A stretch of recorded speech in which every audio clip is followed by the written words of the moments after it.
Welcome my channel Triveni steno classes. आज का dictation start.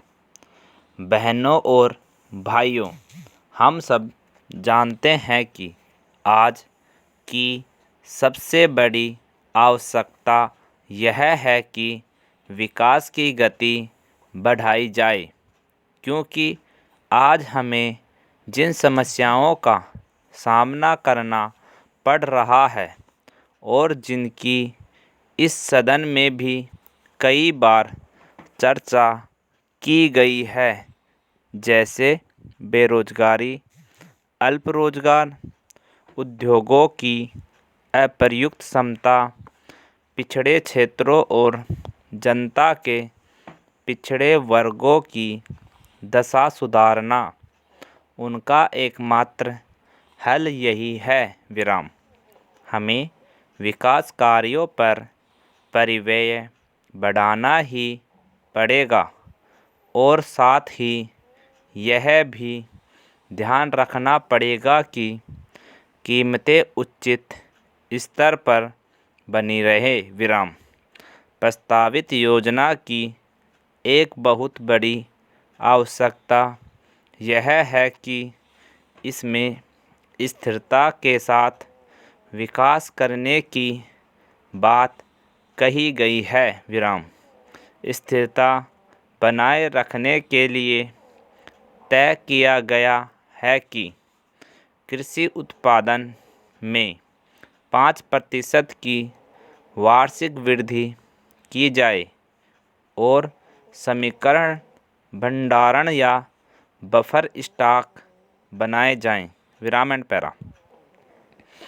योजना में सभी जगह आत्मनिर्भरता पर बल दिया गया है।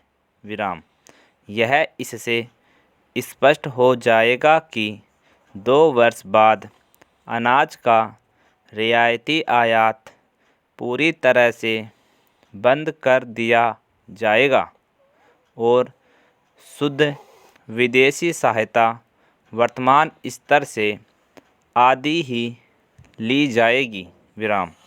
पूर्व योजना में विदेशी सहायता कुल विनियोग का 25% थी, जबकि प्रस्तावित योजना में प्रस्तावित विनियोग का यह केवल 8% होगी।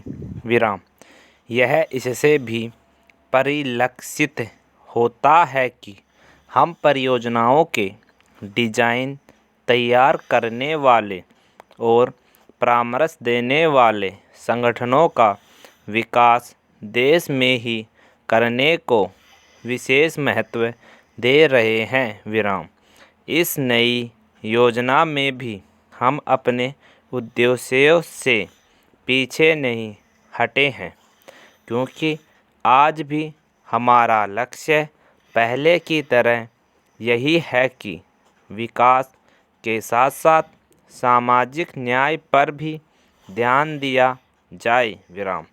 इसे तेजी से विकास करके ही पूरा किया जा सकता है, क्योंकि जब तक योजना में निर्धारित लक्ष्यों के हिसाब से विकास नहीं होगा, तब तक न तो गरीबी दूर करने की दिशा में और न ही सामाजिक न्याय की दिशा में आगे बढ़ा जा सकेगा।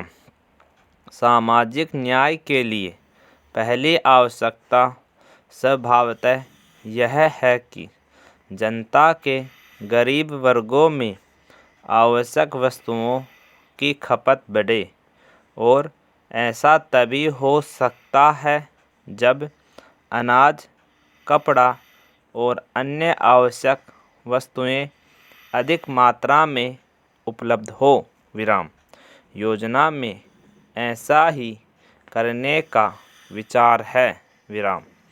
शिक्षा, स्वास्थ्य और समाज सेवाओं पर होने वाले सरकारी खर्च में वृद्धि की गई है।